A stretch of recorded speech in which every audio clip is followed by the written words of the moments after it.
Life wasn't always like this for Ifeyinwa. Before Mr. Okoye, a kind and loving man, passed away, their home was filled with laughter and genuine care. Ifeyinwa, who was orphaned at a young age, found solace in Mr. Okoye's gentle heart. Ifeyinwa was an orphan who was adopted by Mr. and Mrs. Okoye at a tender age.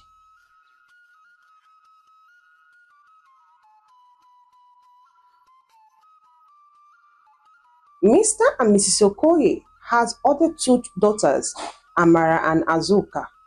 Life was so good for Ifeyinwa when Mr. Okoye was still alive. She was treated nicely, not ostracized as an orphan. Mr. Okoye will always buy nice things for her and her two sisters, take them to vacations. But since Mr. Okoye's passing, things had changed drastically. Mrs. Okoye, burdened by the sole responsibility of the family, took her frustrations out on Ifeyinwa. The chores became endless, and any mistake was met with harsh words and beating. She would always shout at her, saying, Ifeyinwa, didn't I tell you to finish that sweeping, you lazy girl? And the maltreatment continued. Ifeyinwa steps outside for a breath of fresh air. She bumps into Auntie Nkechi, a kind neighbor who has always watched over her. But this time around, Auntie Nkechi looked worried. As she asked Ifeyinwa, my dear child, what is wrong? Why are you crying again? Ifeyinwa replied to her, my mother is so harsh, auntie. I can't seem to do anything right. Auntie Nkechi said to her, remember, dear, good things always come after bad. You are a strong and kind girl. Don't let anyone dim your light. Auntie Nkechi's words were a beacon of hope for Ifeyinwa. She clung to the belief that things would eventually get better. Meanwhile, Amara and Azuka, the spoiled daughters of Okoyes, lie in their privileged lives. They spent their days shopping for expensive clothes, partying late into the night, and leaving a trail of unpaid debt to their wake, while their mother turned a blind eye to their behavior, worried about maintaining their social standard. One Sunday afternoon, a handsome man in a well-tailored suit arrived at the Okoye's doorstep. Mrs. Okoye's eyes lit up with greed. She said, you must be Mr. Johnson. She quickly called Amara and Azuka to come down and greet Mr. Johnson. Mr. Johnson, as he introduced himself, explained he was looking for a wife. Amara and Azuka flirted around him, hoping to catch his eyes. However, Mr. Johnson's gaze fell upon Ifeyinwa, who was diligently washing dishes in the kitchen. Miss Okoye panicked. The kind of wealth Mr. Johnson had was exactly what she craved for her own daughters. Mrs. Okoye quickly said to Mr. Johnson, that is our maid. My daughters Amara and Azuka are the ones looking to get married. Ifeyinwa froze. She held her dishcloth tightly in her hand out of anger. Mr. Johnson's face remained unreadable. He asked Mrs. Okoye, maid?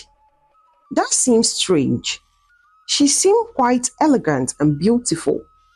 Mrs. Okoye replied to him, oh, no. She's just been with us for a while. My daughters are much more suitable, won't you agree?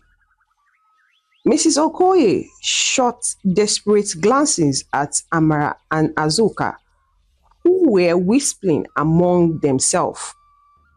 clearly displeased with the turn of events.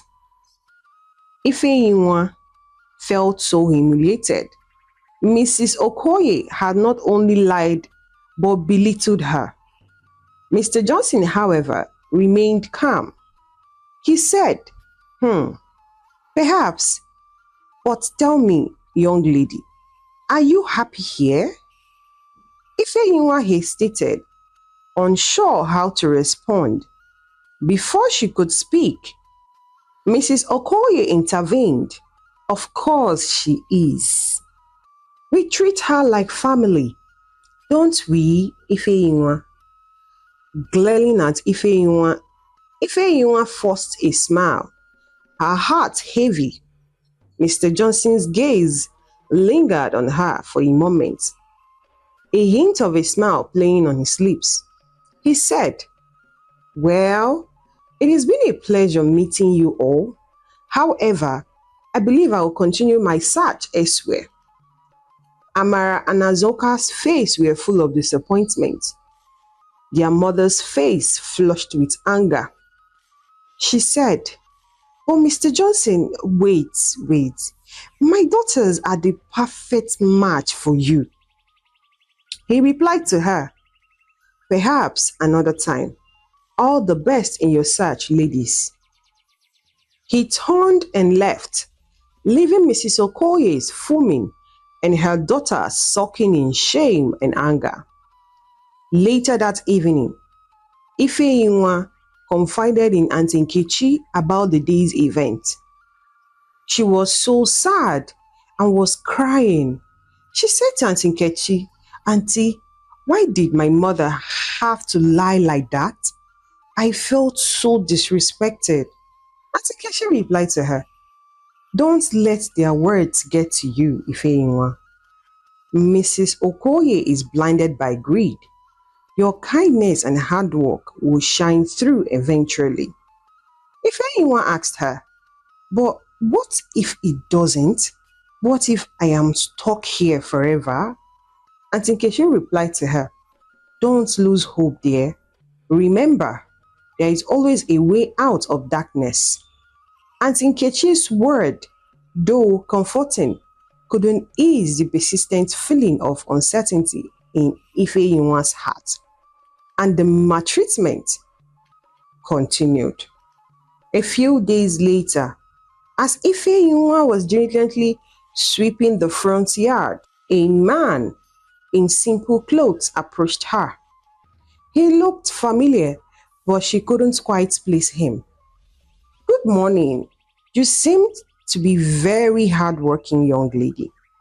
Ifeyinwa was surprised and replied to him, good morning, and thank you so much.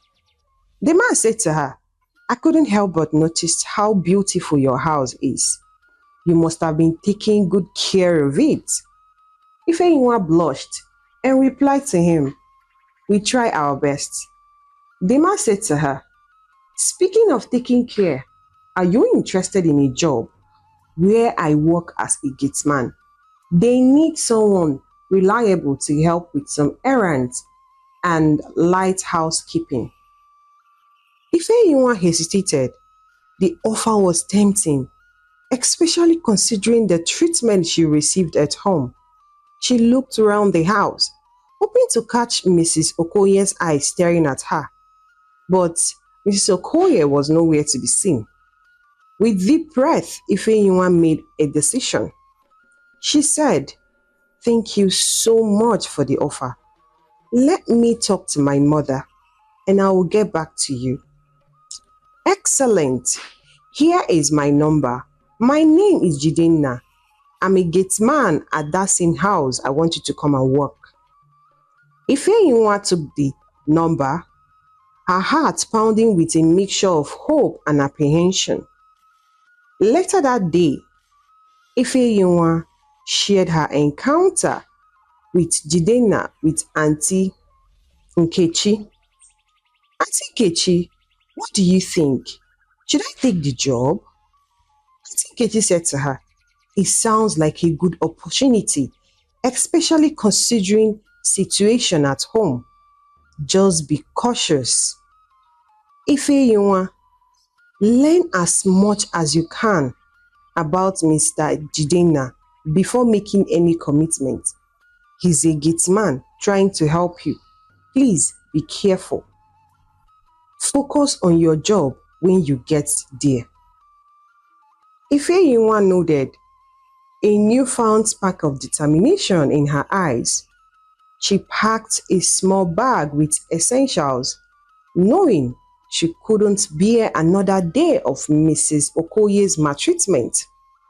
Taking a deep breath, Ifeyinwa left a note for Mrs. Okoye, informing her about the job and her decision to take it.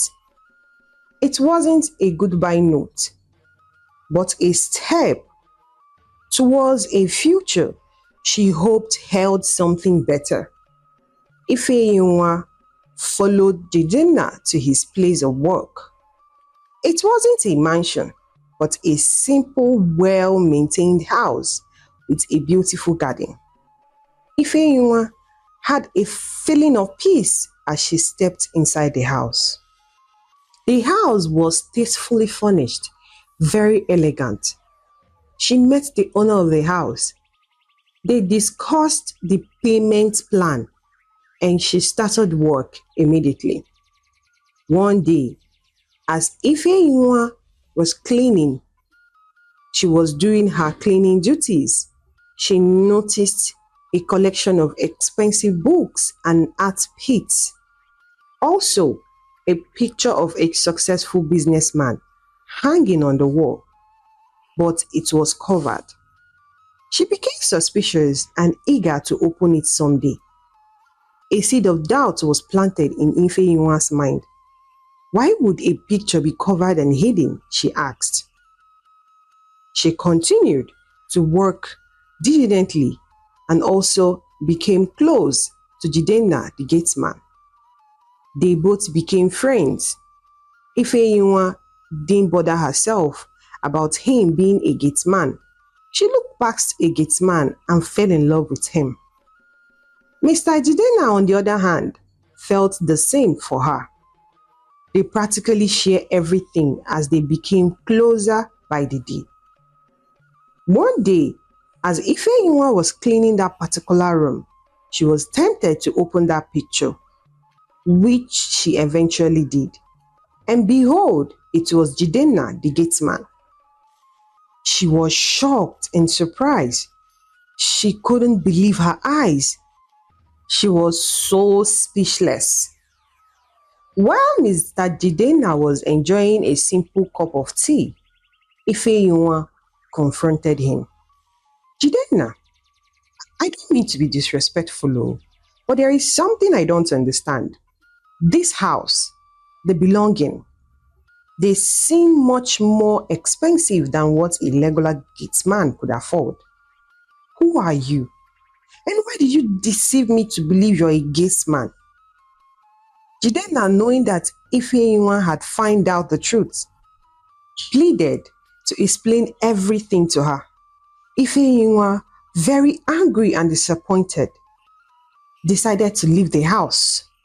But Jidenna pleaded for just one more time to explain everything. Ifeyinwa decided to give him a chance. I am so sorry to have lied to you, Ifeyinwa. The man you met here when you came is my uncle. Yes, I lied. I'm not a gateman. I am so sorry about that. But I have a good reason for it. All the women that came into my life wanted my money. I had a bad experience of a girl who scammed me of millions and ran away just because I fell in love with her.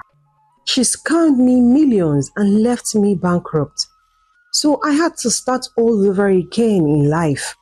And I made a decision that any woman I want to marry must not know my true identity. I am so sorry I lied. I hope you understand. I am Jidenna Ago, CEO of Ago's Enterprise. I was simply trying to find someone genuine, someone who wouldn't judge me for my wealth. Ifeyinwa, still in shock, The man she thought was a simple worker was a powerful businessman. Jidenna said to Ifeyinwa, "Your kindness and hard work haven't gone unnoticed. You deserve so much more than the life you have had. Would you consider being my wife?" Ifeyinwa was speechless.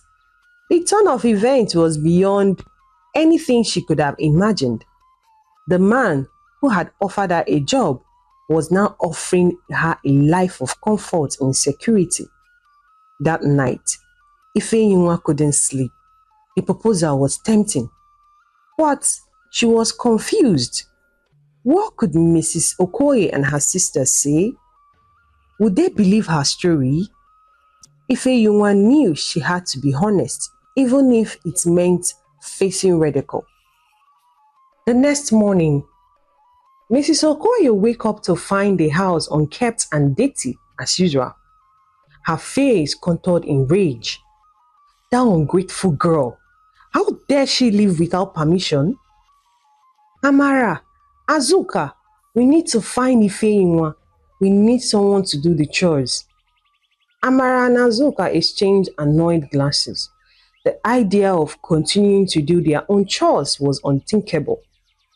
Amara and Azuka, following their mother's order, Truex Ifeyinwa tracked her down to Jidenna's house. They stood outside the gate, fuming with anger. How dare she live without telling us for months? Does she think she can just walk out on her own responsibility? Mother, let us just get her back and teach her a lesson. Their mother replied to them, "That is right. Open this gate, whoever live here." The gate man opened the gate for them. They saw Ifeyinwa, well dressed, standing beside Jidenna. Amara, Azuka and their mother's jaw dropped in shock. Ifeyinwa said to them, "Wow, wow, Mama, Amara, Azuka, you all came to visit? How nice." Before Mrs. Okoye could unleash her plenty of insults, Jidenna stepped forward, his voice calm but firm. "There seems to be a misunderstanding. Ifeyinwa isn't here as your maid anymore. She's my fiancée." Amara, Azuka and their mother exchanged wide glances. They couldn't believe their ears. The realization of their lie and their mistreatment of Ifeyinwa hit them like a thunderclap. Amara and Azuka's mother, startling, "Fiancé? Oh, you a gate man?" "I was just testing your character, just as Mr. Johnson did before me. You see, I am Jidenna Ago, CEO of Ago Enterprise, and Ifeyinwa, with her genuine heart and work ethic, deserves a life far better than what you offered her." Mrs. Okoye's face flushed with shame. She tried to stammer an apology, but the words wouldn't come out. Amala and Azuka hung their heads in embarrassment. Ifeyinwa said to them, "Apologies won't ease the hurt you caused me, Mama. But I do forgive you. You have your own choices to make, just as I do." Ifeyinwa turned to Amara and Azuka, her voice gentle but firm. She said, "You have the potentials to be better sisters, but change comes from within." Ifeyinwa's words hung in the air, a gentle yet powerful reminder that choices have consequences. Later that day, Ifeyinwa visited Aunty Nkechi, her heart brimming with a mixture of emotion. "Aunty Nkechi, I am getting married." Aunty Nkechi was so happy. "Oh, Ifeyinwa, I knew it. I am so happy for you, my dear. It is all thanks to you, Auntie. Your guidance and support kept me going through difficult times." They share a warm hug. The joy of Ifeyinwa's newfound happiness tinged with a hint of sadness at leaving her beloved friend behind. A few months later, Ifeyinwa and Jidenna got married in a beautiful ceremony filled with joy and love. Amara and Azuka, humbled by their experience, attended as guests, wishing their sister well. Ifeyinwa's life finally reflected her kind and hardworking nature. She found love, respect, and a future she could truly cherish, proving that good deeds do get rewarded, even when the path seemed long and challenging. A year later, after Ifeyinwa's wedding, a change began to stir within Amara and Azuka. The lavish lifestyle they lived began to stop, while their mother's health declined due to the stress of managing the household alone. They realized the error of their ways. One sunny afternoon, they went to Aunty Nkechi's doorstep to seek for help. Azuka said to her, "Aunty Nkechi, we need your help. We want to change. We want to find jobs and become independent." Aunty Nkechi smiled at them. She said, "It is never too late to make changes, girls. I am proud of you for taking this first step." Aunty Nkechi, ever the guiding light, helped them find a waitress position at a local restaurant. The work was tough, but they persevered, learning the value of hard work and earning their own money. Ifeyinwa and Jidenna lived a happy and fulfilling life together. They built a life based on respect, empathy, and shared value. Ifeyinwa never forgot the lessons she learned during her difficult times, her strong character shining through as she faced each new challenge with grace and determination. The story of Ifeyinwa serves as a reminder that even in the face of adversities, kindness and hard work can pave way for a brighter future. It is a tale of resilience, self-belief, and the unexpected reward that comes with a good heart. Want more stories that will leave you glued to your seats? Like this video, share it with your loved ones who love epic tales, and subscribe to our channel for more heartwarming content. Don't forget to leave a comment below and tell us how you feel about this story.